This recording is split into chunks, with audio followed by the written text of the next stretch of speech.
recibir a nuestro amigo Magdiel Narváez. Señales de los tiempos, sección y serie exclusiva de En Ruta. Buenos días. Buenos días. Buenos días, Moraima, Juan Carlos, Fernán, los demás muchachos que están por aquí ya temprano laborando.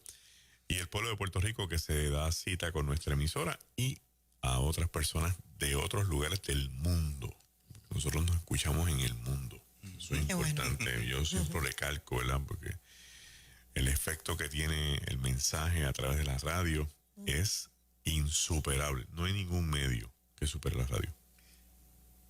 Te vas a tener que cuidar con alguna palabrita porque la compañera dice que se equivocó porque dijo algo en un sintaxis o en una palabra de manera incorrecta. Estabas en el carro y me escuchaste. Le vamos a dar un minuto. Le vamos a dar un minuto. No, tú estabas en el auto y me escuchaste y entraste y te escuché que dije un disparate al aire. Esa fue la frase que dijiste, dije un disparate. Lo que pasa es que yo tengo una constante lucha, ¿verdad? Tratando de uno acomodarse a lo que es. Dije estar consciente y eso es un disparate, se dice ser consciente. Así que hablé rápido y dije, tenemos que estar conscientes. Y cuando nos vamos del aire, pensé que estaba fuera del aire y le digo a Juan, yo acabo de decir un disparate. Ok, profesora. Somos conscientes. No, estoy con un profesor frente a mí, profesor Magdiel Narváez. No, tranquila. Qué buena corrección. Bien, en los pasados días se dio un tratado histórico que no se esperaba en muchos años y es un tratado entre los Emiratos Árabes, Israel, con la intervención de los Estados Unidos. Esto ha traído como consecuencia las especulaciones, las opiniones y, cómo no, el evaluar el evento de ese escenario dentro de las señales del final de los tiempos. Hay gente que dice que esto es un tratado económico, hay otros que dicen que es un mero tratado de paz, hay otros que dicen que es un papel, que no pasa nada, pero la realidad es que esto trasciende. Vamos a mirar un poquito de historia para que podamos entender el impacto de lo que pasó. La región del Medio Oriente estaba compuesta por múltiples tribus de todos los lados, hititas, cananeos, jerjeseos, jebuseos, eventualmente llegaron los filisteos de las zonas de las islas griegas, y cada cual se posteó en su lugar. Eventualmente llegan los israelitas y se posicionan dentro del territorio. Pero quien inicia todo este proyecto se llama Abraham, conforme al texto bíblico de nuestra Biblia, conforme al texto bíblico de la Biblia hebrea y conforme al texto bíblico del Corán. Ya tienes 3 fuentes ahí. Donde Abraham, siendo un nómada del desierto de las regiones sur de Mesopotamia, escucha la voz de Dios y decide entonces responderle con un heme aquí, ainini kan, se dice en hebreo, heme aquí, Señor. Y entonces Dios lo mueve hasta esta zona que hoy conocemos como el Medio Oriente, en especial la zona de Israel. Abraham compra unas cuantas tierras en la región. Dios le dice que lo va a bendecir y que lo va a prosperar.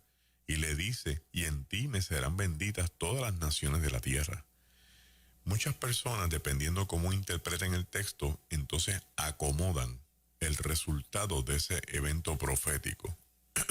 Por un lado, la gente que dice, sí, porque la bendición de Abraham está en Israel. Pero si yo soy árabe, la bendición de Abraham está en Ismael, porque Ismael también es hijo de Abraham. Bien.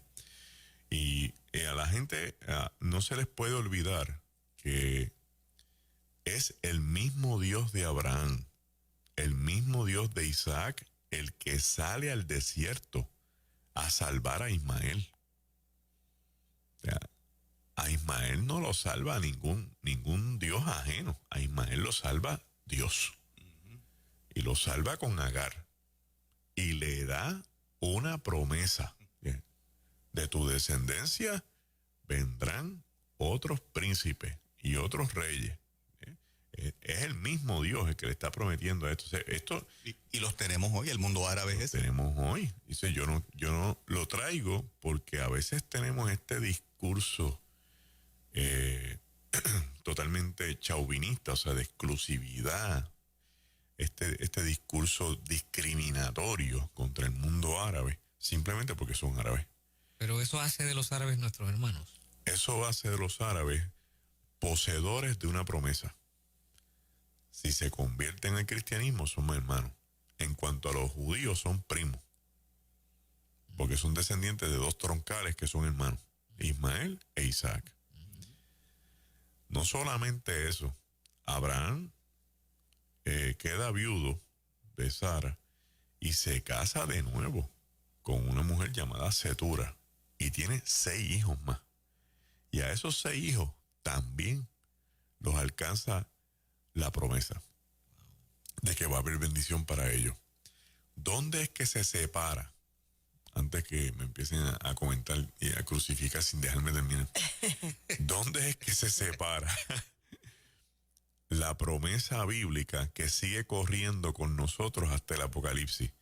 Bueno, en que solamente en Isaac se va a dar el resurgimiento de la nación de Israel, que es la nación de donde viene el Salvador.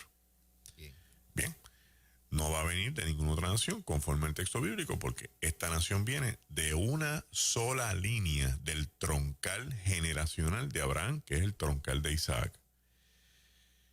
Cuando Israel entonces se posiciona en el terreno para conquistar a los demás países y se establece la monarquía, se genera un segundo pacto. El primer pacto se llama el pacto abrahámico, que es el de Abraham, donde Dios le dice: yo me voy a comprometer contigo y te voy a bendecir, y las naciones serán como la arena del mar, tu descendencia, y las estrellas del cielo. Pero cuando entonces se establecen en el territorio, resurge lo que se llama un pacto davídico. Es un pacto con la casa de David. Entonces hay genealogías que conectan a Abraham con David para hacer ver que el pacto viene corriendo en la misma línea sanguínea y llegar hasta Cristo después, que es la línea genealógica que está en Mateo. Y cuando tú lo miras de cerca, el pacto davídico es un pacto de establecimiento de nación. Hay una nación que estará allí por siempre, que se va a llamar Israel. Pero en el año 586 antes de Cristo, el mundo babilónico, en la tanda baja, ya vienen, los imperios tienen tandas altas y tandas bajas. En la tanda baja, con Nabucodonosor, asedian a la región de Israel, los conquistan y después asedian el reino de Judá, que es el reino del sur, donde está Jerusalén, donde está el rey, y los destruyen. Destruyen la ciudad, destruyen el templo. Ese año es vital en todo este proceso que estamos hablando, porque en ese año Israel perdió su tierra por conquista. La gente, cuando se fanatiza, no puede ver con objetividad los datos. Dice: no, Israel, el pueblo de Dios, perdieron la tierra, los conquistaron. Cuando usted lo conquista, la tierra no es suya. Usted no puede decidir qué va a hacer con su tierra si usted pertenece a una conquista. Bien. Y eso es importante que se sepa y que esté claro, porque si eso no ocurre, entonces unas profecías que vienen corriendo, que nacieron desde el cautiverio babilónico y se reafirmaron en el cautiverio persa, no se dan. Vendrán con alegría los hijos de Sión y volverán a Jerusalén. Hasta los salmos lo hablan. Entonces, volverán con alegría y vuelven, y eventualmente y resurgirá la nación y florecerá el desierto.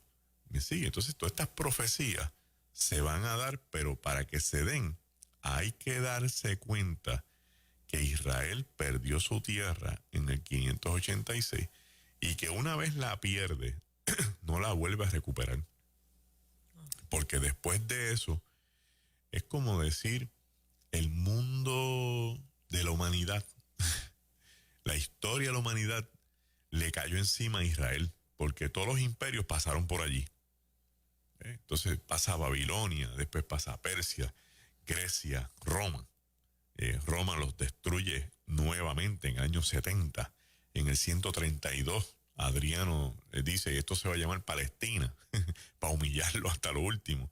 Después de Roma, entonces cambia el elemento bizantino, y los bizantinos compran las tierras con la mamá de Constantino, para entonces venir de camino con la legalización del cristianismo como la religión oficial.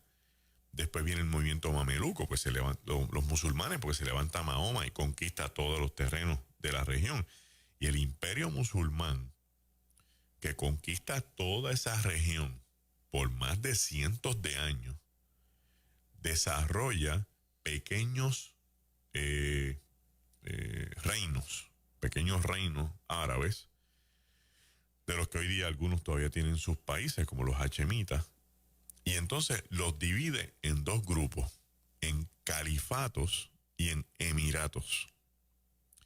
Los califatos son reinos árabes en este tiempo que están dirigidos por personas o familias que pueden hacer alegación de que tienen una línea sanguínea directa con el profeta Mahoma. Se llama califa. Por ejemplo, tú tienes un país como Irán, que no pertenece a la Liga de Países Árabes porque ellos son persas. Y en Irán, cuando se montaron los ayatolas, montaron un califato, porque son más rigurosos y más cercanos a la religión y más fieles al Corán, según ellos mismos establecen. De hecho, el Corán se convierte en una fuente de derecho en esos países. Por eso es que apedrean la gente y los pueden ejecutar. Y usted habla mal de Mahoma o hace un comentario en contra del Corán y usted tiene pena de muerte. Esos son califatos. Lo van a jugar a través de lo que dice el Corán. Lo que dice el Corán y una ley antigua que se llama la ley del Sharia o el Sharia Law, que es un conjunto de leyes y de dictámenes que estableció Mahoma y que eventualmente se añadieron otros dichos y comentarios de él que se llaman los hadith o los hadices. Y entonces tienes el Emirato, que es un país igual que ellos, ¿verdad? Árabe, de ascendencia musulmana, pero que los dirigentes se llaman emires, no califas. Por eso es emirato, de un emir, califato, de un califa. Depende de quién se monte en el poder. Esto va a ser un emirato o va a ser un califato. En el caso de los Emiratos Árabes, tenemos la situación de que esta gente son bien poderosos. O sea, esto es Arabia Saudita, perdón, Kuwait, Dubái. Estos son países económicamente poderosos que han visto la religión como algo necesario dentro de su mundo, pero no determinante. Yo no voy a dejar que los aspectos fanáticos de la religión me atropellen el desarrollo. Entonces, en los Emiratos, tú puedes encontrar las mujeres musulmanas con un poco más de libertad que en los califatos. Y cuando después de los musulmanes, las cruzadas se montan, en la época musulmana de conquista, lo que hay son pequeños reinos por la zona, por familia. Las cruzadas desmantelan bastante el proceso, pero no duran más de 200 años de conquista. Vienen los mamelucos, que es una segunda ráfaga musulmana, y después se montan los turcos otomanos, que también son musulmanes, pero son turcos. Entonces, quiero aprovechar para hacerle ver a las personas, o ¿verdad?, enseñarles que musulmán no es sinónimo de árabe. Musulmán es el que practica el Islam, aunque no sea árabe. Por lo tanto, en el mundo tenemos musulmanes árabes, musulmanes persas, que son los iraníes, musulmanes turcos, que son los de Turquía. Tenemos musulmanes africanos, que son de los países africanos que practican el Islam. Tenemos musulmanes afroamericanos, como lo era Malcolm X, como lo era Mohamed Ali.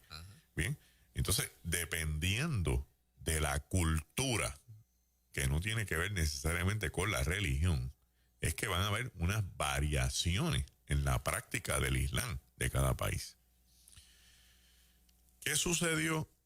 Bueno, en el 1917 aproximadamente, está en la Primera Guerra Mundial ya terminando, y los ingleses enviaron a Lawrence of Arabia y se estableció un tratado de Balfour para hacer un acuerdo con los jeques árabes musulmanes de la región del Medio Oriente, que eso era tierra de nadie, todo era otomano, y fue cuando más pobre estuvo esa región en la historia, porque Turquía no le dio vida a la región, lo que quería era controlar los movimientos económicos. Como Inglaterra tenía tantas colonias en el oriente, entiéndase India, Indonesia, Malasia, Nueva Zelanda, Nueva Guinea, Australia, le era más viable conquistar la cuenca del Mediterráneo. Tenía colonias tenía colonias en África también. Entonces, tienen que irse a la pelea con los árabes para poder vencer a los otomanos. Perdón. Muchos de los jeques árabes hicieron alianza con los ingleses. ¿A cambio de qué? De tierra. Porque eso le pertenece a Turquía. Entonces, ¿qué van a hacer? Yo te ayudo, pero tú me das un terreno considerable para que yo, que soy el jeque árabe, monte mi país con mi gente. Y así lo hicieron. Tienen los wasabis de Siria, tienen los hachemitas de Jordania, tenías otra gente en Egipto, tenías otra gente en el Líbano, tenías gente en lo que es hoy Irak, tenía gente en el norte de África, en Sudán, en Etiopía, tenía gente en Libia, Tunisia, en Marruecos. O sea, tenías árabes regados por todos lados. Entonces vamos a prometerle tierra a toda esta gente. Y lo hicieron, pero cometieron el error de que también estaban negociando con Israel. Aunque Israel no existía en esa zona, sí habían judíos colonos en la región. ¿Bien? Y entonces pues hicieron pacto con ellos, y de hecho judíos trabajaron con la expulsión de los otomanos igual que los árabes. Cuando logran sacarlos de allí, entonces Inglaterra cumple su compromiso de agarrar el Medio Oriente. Es como agarrar esta plataforma que tenemos aquí con todos estos micrófonos y todas estas cámaras y poner un mapa del Medio Oriente en blanco, porque estaba en blanco. ¿Por qué estaba en blanco? Porque desde el 586 eso le pertenece al imperio de turno. Ajá. Solamente se identifican capitales o ciudades. O sea, tú podías decir, aquí está Damasco, aquí está Jerusalén, pero la región está totalmente en blanco. Entonces, es Inglaterra la que decide con su parlamento cómo se va a dividir el mapa del Medio Oriente. Y eso fue hasta los otros días. Eso fue los otros días, eso fue en 1917. Wow. O sea, aquí va a ser el Líbano, y aquí va a ser Siria, y aquí va a ser Jordania. ¿Ah? Y el límite de Egipto llega hasta las penínsulas del Sinaí. Imagínate. Entonces vamos a plantear que aquí va a ser Irak. Whatever it means.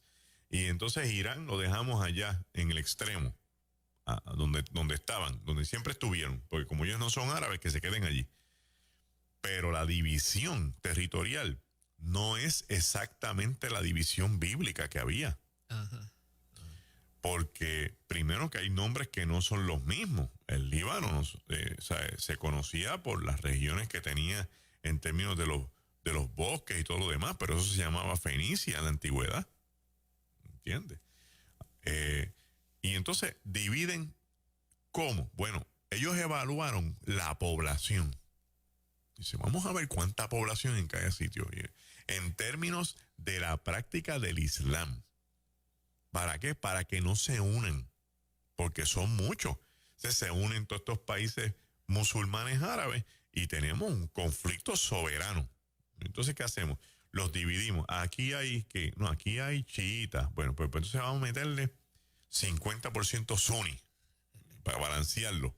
¿Bien? Entonces, ¿qué tenemos en Siria? Tenemos pocos chiitas, varios suní. Métele 2 o 3 tribus adicionales. Entonces tenemos 7 grupos peleando en Siria. Por eso es que la guerra civil fue mortal hasta todavía hoy. Y lo hacemos lo mismo en Egipto y hacemos lo mismo en el Líbano. Bien, hacemos lo mismo en Irak. Entonces tengo una zona compuesta por países árabes de ascendencia musulmana, pero que entre ellos no se pueden unir. ¿Por qué? Porque tienen poblaciones divididas de acuerdo a la práctica religiosa.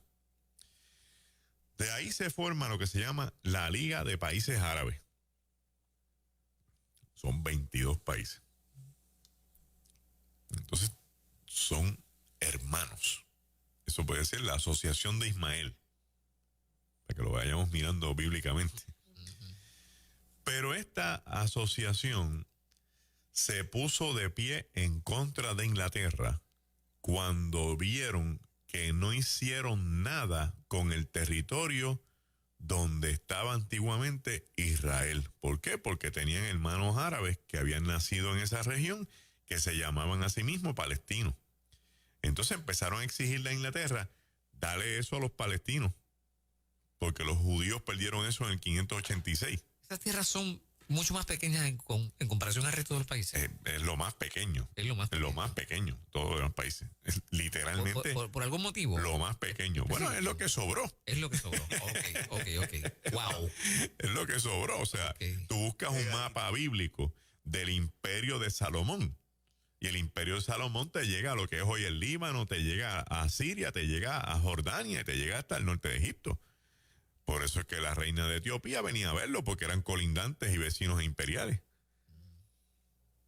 Por eso se redujo dramáticamente. Entonces, los judíos, por un lado, empiezan a reclamar con el movimiento nacionalista que levantó Teodoro Herzl, de que esta tierra es nuestra, y este sentimiento sionista.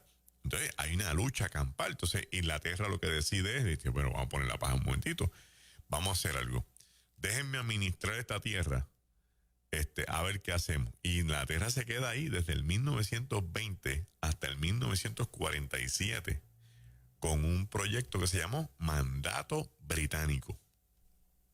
Mandaban los ingleses y allí vivían árabes y judíos en el mismo territorio. Entonces los judíos empiezan a regresar. Empieza la profecía bíblica de que regresarán los judíos a su tierra. ¿Bien?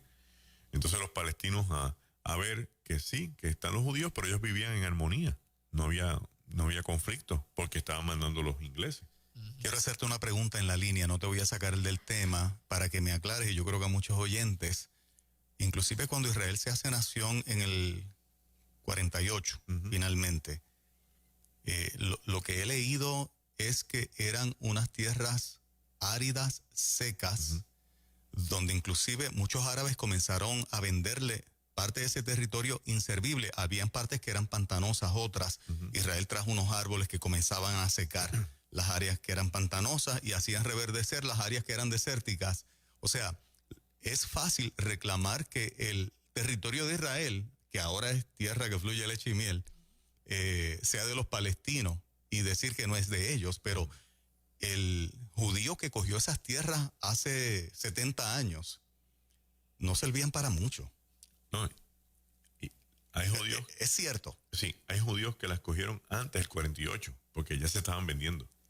Ese detalle es importante que la gente lo sepa, porque para los que creen el mensaje del área palestina, los palestinos no querían lo que hoy es el Estado de Israel porque era un desierto. ¿Pero dónde les toca a los palestinos? Voy por ahí. La mayor parte de los terrenos de estas tierras son inservibles. Entonces, lo que hacen es que se mueven. Y la tendencia es a sembrar donde se pueda, a tener cabras y ovejas para vender leche y queso, y con eso sobrevivir. Estamos en las zonas desérticas de 1917 a 1948, prácticamente, entendiéndose. Interesantemente que una de las ciudades más prósperas de Israel es Tel Aviv. Y hacia el norte tenemos Netanya. Y estas zonas que conectan Netanya con Tel Aviv eran zonas pantanosas, donde no se podía hacer absolutamente nada. Y mucha gente empezó a abandonar la zona porque era pantanosa. Y después te encuentras en el sur las zonas desérticas. Entonces, prácticamente muchos palestinos, que es donde están ubicados ahora mismo, están en la Franja de Gaza, Hebrón, Ramala, Nablus, Jericó, Belén, que es lo que se llama el West Bank. Gaza al suroeste de Israel, y el West Bank al este, que separa lo que es Israel de Jordania, con una franja que se llamó por mucho tiempo Cisjordania. Y voy a explicar por qué se llamaba Cisjordania. Y entonces muchos judíos, llamados judíos colonos, porque llegaron, compraron la tierra y empezaron a trabajarla para que produjera. Y se establecieron kibbutz agrícolas para producir agricultura, porque si no hay comida, la nación no se desarrolla. Entonces establecieron un plan de acción para su gente, sin saber qué iba a pasar con ese terreno en términos de a quién se le iba a adjudicar. Entonces empezaron los molleros a nivel mundial. Empezó el mollero de Estados Unidos, empezó el mollero de los países europeos, donde la mayoría de los judíos que vivieron allí fueron exterminados en el Holocausto.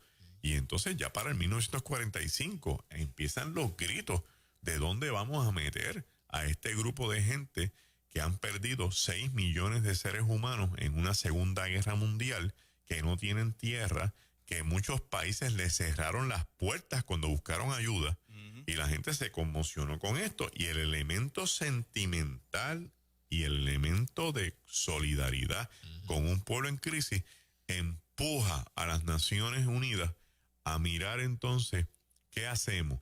Se consideró primero que Etiopía era un buen sitio para que le cedieran algo del terreno y ellos establecen su nación, pero después de eso los americanos y los ingleses empezaron a decir no, que vuelvan a su área, que vuelvan al lugar donde la Biblia dice que ellos estaban, y se usa la Biblia como si fuera el mapa cartográfico, geográfico, para determinar dónde estaba Israel en el texto bíblico.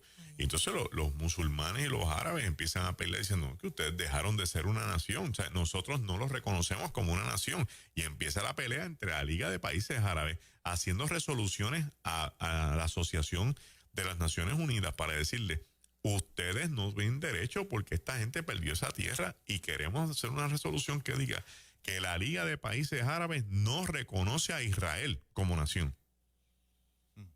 La primera es que no tenían por qué darle terreno. Segundo, que no lo vamos a reconocer por nación. Y tercero, que nos vamos a quedar como si fuéramos enemigos el resto de la historia. Wow. Entonces tú tienes un país pequeñito que está dividido entre dos grupos, palestinos y judíos, rodeado por 22 países árabes. Esa es la realidad del Medio Oriente. Entonces empiezan las profecías, ¿verdad? Como a tocar la puerta. Mira, dicen que en el final de los tiempos va a haber paz en el Medio Oriente. Y bueno, mira, dice que Israel va a levantar un tercer templo. Mira, dice que va a haber buenas relaciones entre judíos y árabes. Entonces, ese texto, ¿verdad?, que viene corriendo por el medio de los pactos abrahámicos, de la posibilidad de un tercer templo, del esplendor de Israel, choca con una realidad al 1948, donde no se podía dividir la tierra. Para ser justo, Inglaterra intentó dividir los terrenos en los dos grupos, tanto entre judíos y palestinos en el 46, en el 47, pero no hubo forma alguna de que el movimiento palestino cediera a Jerusalén, que ya estaba en posesión de ellos desde hace muchos años. No había manera alguna de que lo cedieran. Entonces, Inglaterra, cuando se ve con las manos cruzadas, dice: pues yo me voy. Y salen por una puerta el 14 de mayo del 48, y ese mismo día Ben Gurión, en una cita con el primer parlamento del Estado judío, anuncia la independencia de Israel. Y anunciar la independencia de Israel significaba que esta tierra va a ser de nosotros. O sea, todo proyecto de independencia no se hace mediante voto, se hace a tiro limpio. Punto, acabó. O sea, en la historia de la humanidad, todas las independencias han sido a tiro limpio. Claro. Más o menos, ¿cuánto tiempo le tomó a Israel? Oye, porque le entregaron desierto puro. Entonces, eran llevados como ovejas, ¿verdad? Si vamos a hablarlo de esta manera, ¿cuánto tiempo le toma levantarse? Porque era una tragedia, o sea, me entregaste en un lugar que no es fructífero, Hostil. tenemos que levantarnos en medio de ese lugar. Un lugar hostil. ¿Cómo? Un lugar hostil. Un lugar hostil, sin embargo, logran hacerlo. Más o menos, ¿cuánto tiempo les toma? Porque a veces nos desesperamos cuando vemos que algo no funciona, sin embargo, vemos un pueblo levantarse. En 20 años, Ajá. Israel ya estaba en sus dos pies.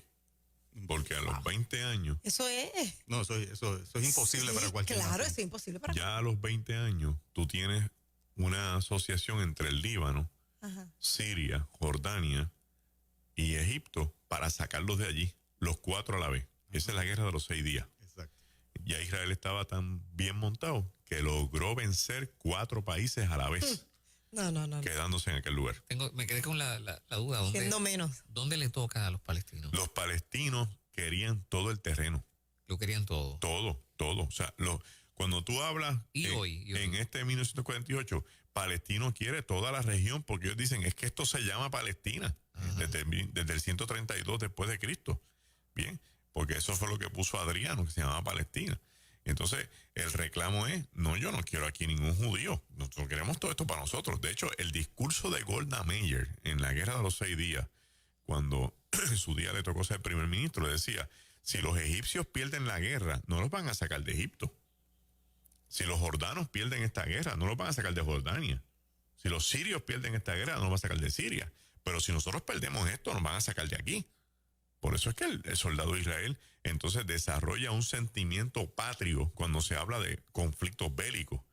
No es porque yo quiera pelear con porque me estoy ganando un sueldo que me paga el Estado de Israel. Es que yo no quiero que me saquen de aquí, de esta tierra. Ahora, Magdiel, aclárame algo en la línea. Y es bueno que la gente lo sepa, y si estoy equivocado, me lo dices. Israel nunca votó a los árabes. Viven 1,5 millones de árabes Más. con ciudadanía de Israel que participan en la política, y hay políticos árabes en el Parlamento de Israel que practican el Islam, e Israel le permite esa libertad de culto, ¿cierto? Correcto. Eso es bueno que la gente lo sepa. Por lo que leo y veo que se publica acá en Occidente, es que los judíos odian a los árabes, los expulsaron, y hay 1,5 millones viviendo allí que son ciudadanos y que participan de la política y son electos, gente. Pero no hay tierras hoy para eso, ese 1,5 millones. Lo que sucede es que los palestinos están diseminados en todo Israel porque no se les prohíbe vivir en Israel. Exactamente. Pero ellos quieren su tierra. Pero es que en sus tierras, pero hay áreas que le pertenecen a ellos y que son administradas por ellos. Ahí aclárame ese punto con el que Fernán hace. Perdonen, gente, pero esto es una clasecita. Sí. Es que esas tierras siempre le han pertenecido a Israel. ¿Sí o no? Tú eres el profesor. Las perdieron en el 586. Las perdieron. ¿Quién? Israel. Israel las perdió cuando Babilonia los conquista. Ajá, ok. Y de ahí para adelante nunca pertenecieron a nadie. A nadie. A nadie. Porque cada vez que un imperio conquista los terrenos, la tierra no es tuya. Entonces, ¿por qué Occidente, la ONU y todo el mundo reclama como si fueran de los hoy llamados palestinos?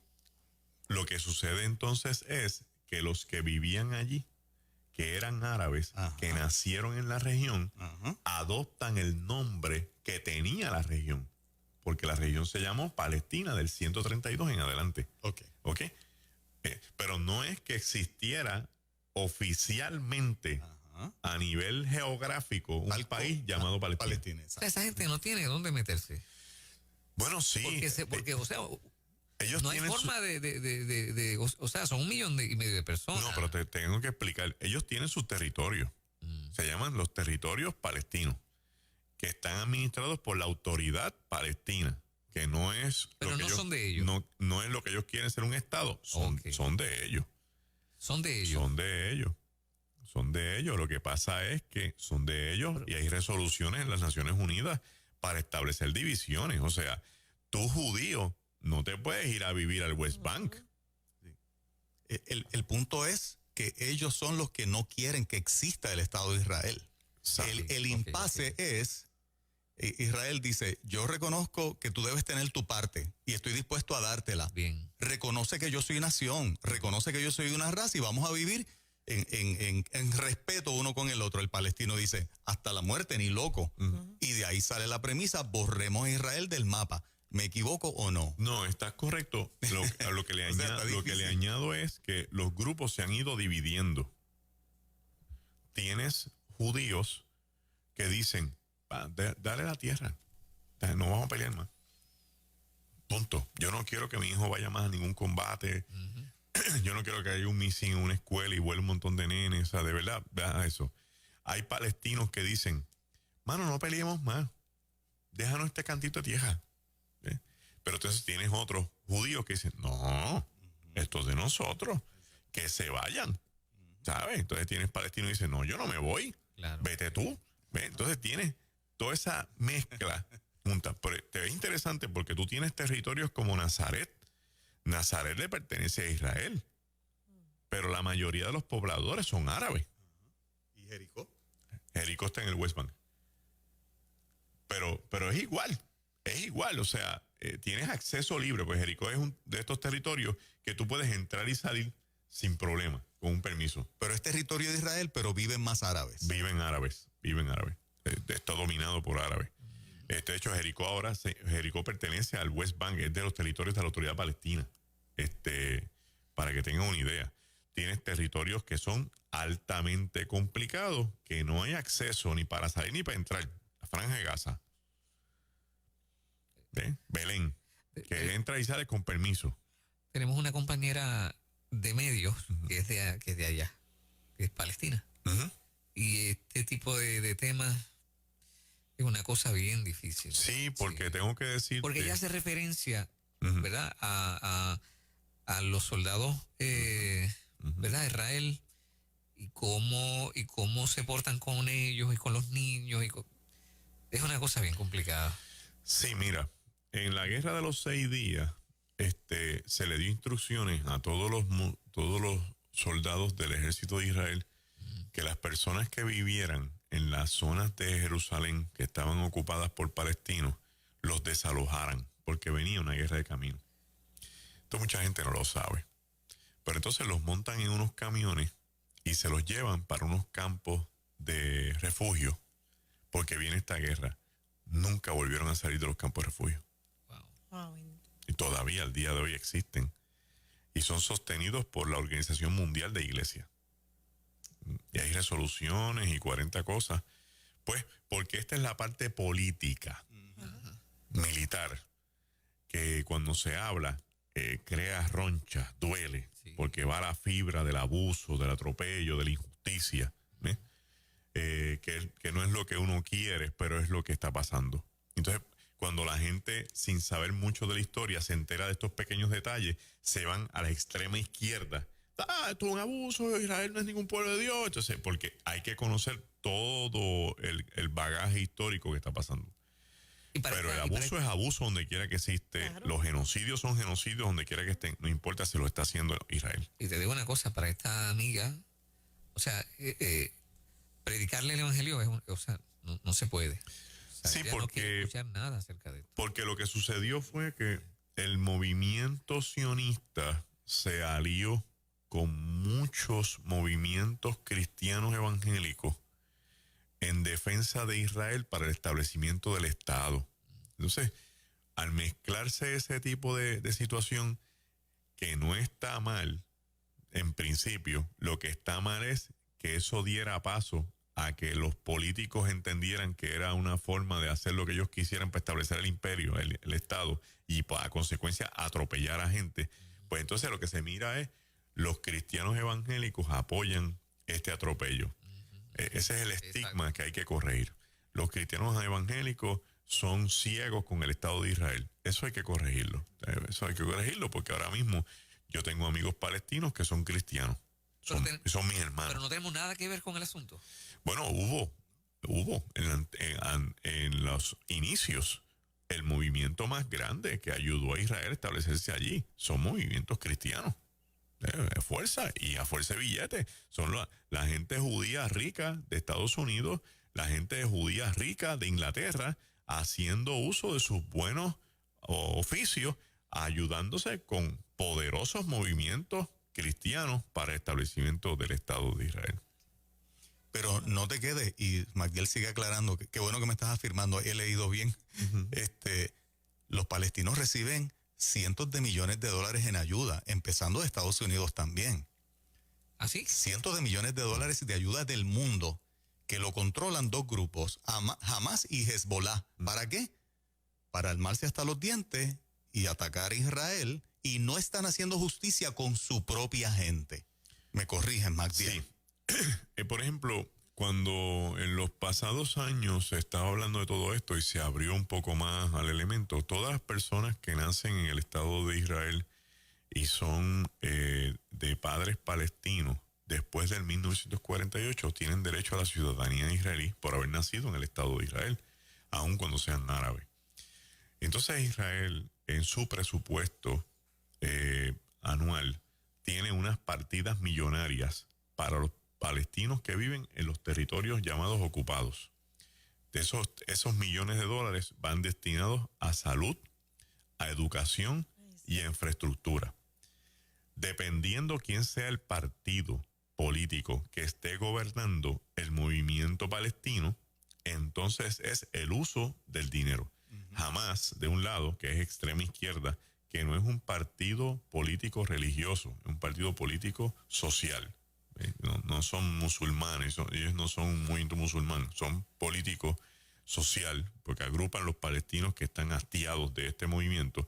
Cuando ellos, en las elecciones que ellos tienen, cuando ellos dominan el gobierno, los fondos los utilizan para milicia, mayormente. Cuando el otro partido, que no es Hezbollah, es otra, se me olvida el nombre de ellos, parecido, es un partido más democrático, un partido más pacífico. Cuando ellos dominan, los fondos se usan mejor y se distribuyen mejor, porque este otro partido lo que quiere es una alianza con Israel. Para que la gente tenga una idea, los palestinos en algún momento del camino consideraron un buen proyecto, un Estado libre asociado con Israel. Porque ¿de dónde se levantan esos fondos? Esos fondos son de los contribuciones del pueblo y de las donaciones. Además, Estados Unidos, como bien dice Juan Carlos, tiene unas partidas que se distribuyen en muchos países del mundo, no solamente en Palestina, en muchos países del mundo, para beneficencia, para desarrollo social, para desarrollo de la niñez, para proyectos educativos, que lo que hacen es que hacen consorcios. Entonces Estados Unidos da esta parte y recibe esta otra parte. ¿Se ve tanta corrupción como acá? Pues siempre hay corrupción, porque ahora mismo te digo que si Hamas es el partido que está en el control de determinar algunos fondos para eso, pero otros los comprará en misiles. Mira, cuando vino la última Copa Mundial, Etiopía, cada partido que va a la Copa Mundial recibe millones de dólares por participar. Por eso es que todo el mundo quiere ir a participar. Creo que son como 12 millones de dólares. Etiopía les regaló yo no sé cuántos millones de dólares a los palestinos de la Franja de Gaza para el desarrollo comunitario, o sea, y los compraron en misiles, y de ahí fue que hubo el gran tiroteo de misiles contra Tel Aviv.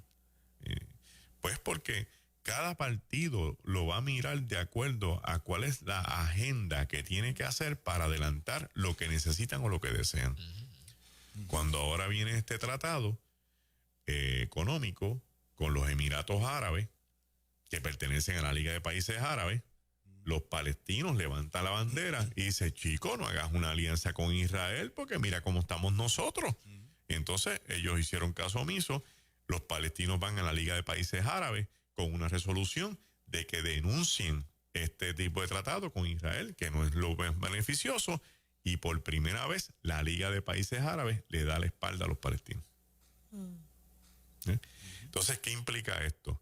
Que este tratado lo que trae de camino es la posibilidad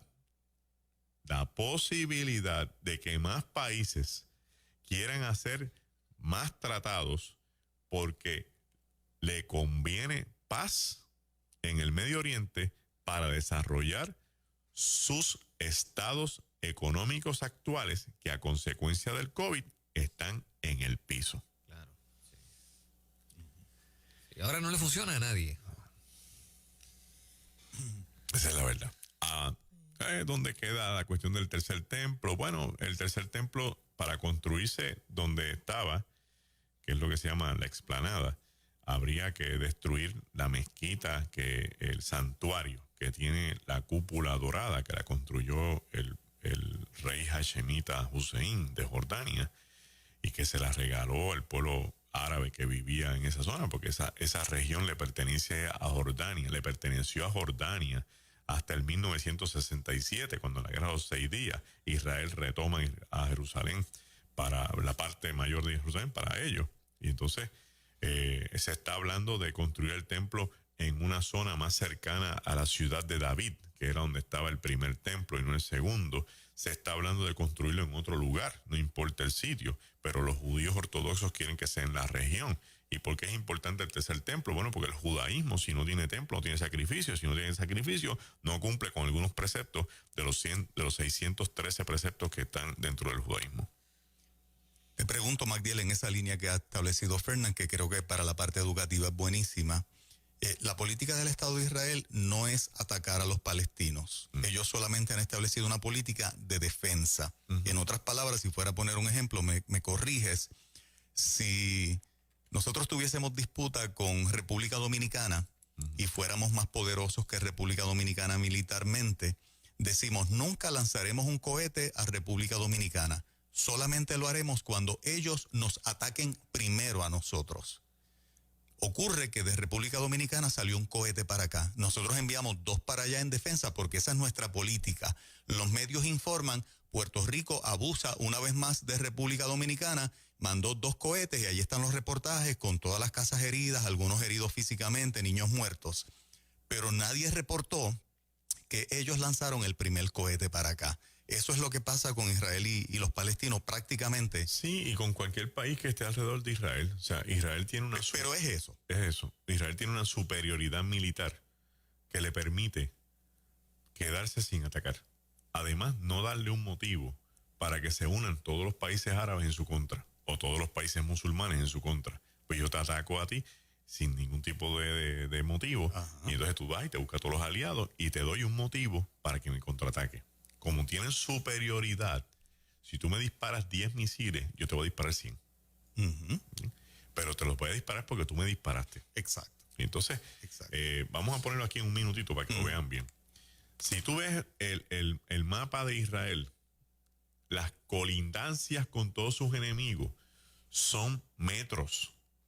Metros. O sea, se enciende un avión de ataque en Siria y el satélite de Israel lo detecta. Israel va a encender 3 aviones. ¿Por qué? Porque no le puede permitir que entre a la región, porque ya estás adentro, a decirte que usted está en la región que no le pertenece a estar. Usted está en el espacio aéreo que le pertenece al mundo judío. Salga de aquí, ya estás adentro, me vas a disparar. Entonces yo tengo que levantar mis 3 aviones y ponerlos en la frontera. ¿Para dónde tú vas con ese avión? Para acá no es. Entonces, cualquiera que se encuentre en esa posición tiene que pensar en defensa. Porque es que constantemente alguien puede hacer lo que no es y formar una tercera guerra mundial. No solamente hablamos de los políticos, hablamos también de cualquier loco fanático, de cualquiera de los bandos. O sea, piensa tú en un musulmán que quiera matarse, inmolarse en la explanada con una bomba y volar en canto la mezquita para que se forme la guerra de verdad con Israel. Piensa tú en un judío que pierda la cabeza y que se tire con un suéter lleno de dinamita en una mezquita musulmana para que tú veas cómo se forma. Entonces, tienen que estar velando a todo el mundo, en todos los lados. Y existe lo que se llama las reglas del status quo en las explanadas, para que todo el mundo tenga paz y nadie de ningún bando o de los mismos bandos de ellos hagan una loquera que termine en un desenlace peligroso. Uno vivía antes con una paranoia cada vez que tenías que viajar y los veías rodeándote. Es la realidad. Antes uno tenía en la mente y los niños te preguntaban. A mí mi hijo me llegó a preguntar, mami, ¿nos van a hacer algo? Porque Los estigmas. el estigma. Exactamente. Hay terrorismo en todos lados. Sí. Árabe no es sinónimo de terrorista. Árabe no es sinónimo de musulmán. Musulmán no es sinónimo de terrorista. De terrorista es cualquiera. Exactamente. Porque el que te tiene el poder para infundirte el terror en la mente, eso es un terrorista.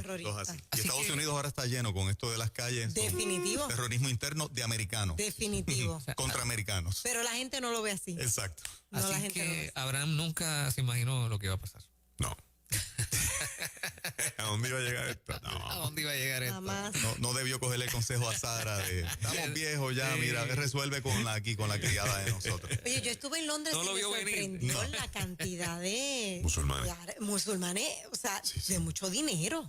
Entraban a tiendas muy Oye. prestigiosas. Tú los veías con esos shopping de tiendas El carísimas. mundo musulmán estuvo 800 años en Europa, Dominando. Wow. Eran el poder. dominando. España expulsó los que pudo, pero muchos de ellos se fueron para Inglaterra y se hicieron. ¿Sabes? Muchísimo Y dinero. se ayudan.